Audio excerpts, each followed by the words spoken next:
Mit vettem fel? Felvettem a Nails-t, azt nem akartam. Ezt nagyon nem akartam.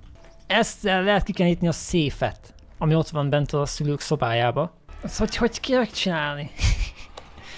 Hogy kell megcsinálni ezt a széfet? Jaj, ne. Display color name, ez mennyivel jobb? Hát színvakok legalább látják. De mi van? Sreckin, ez hülye vagyok.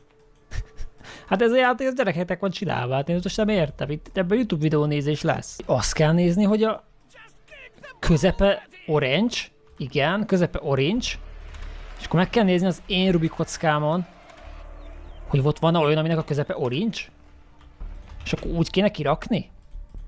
Let me see. Van egy, igen. Aha. Jó, ezt most is szépen lefotózzuk, és elvileg ezt kell kirakni azon a Rubik kockán is, ahhoz, hogy jó legyen. Hogy igen, most a YouTube videó segített ebbe, de hát tök mindegy.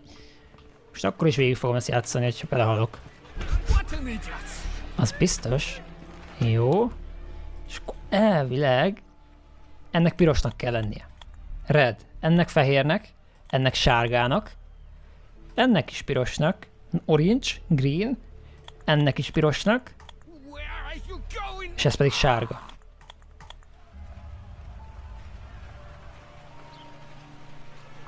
Ja, ez orange, bocsánat. Hú! Isten, de jó vagyok. Kérek, mi van itt?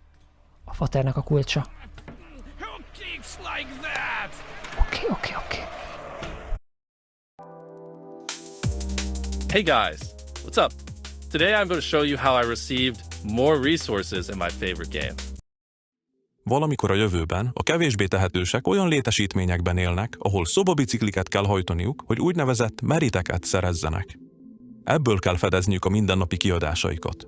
Az élelmiszerek, de még egy kis adag fogkrém is meritbe kerül. Apró szobáik falait képernyők borítják, amelyeken fizetős műsorokat nézhetnek és játékokat játszhatnak. De ezeket nagyon gyakran reklámok szakítják meg, és ha valaki át akarja ugrani azokat, azért is fizetnie kell. Mindenkinek van egy saját avatárja a rendszerben, amelyhez ruhákat és kiegészítőket lehet vásárolni, természetesen pénzért. Nincsenek szünetek vagy szabadságok, így telik életük. Ha csak nem költenek el egy hatalmas összeget egy aranyjegyre, amellyel szerepelhetnek a Hotshot nevű tehetségkutató műsorban, ahol esélyt kaphatnak egy jobb sorsra.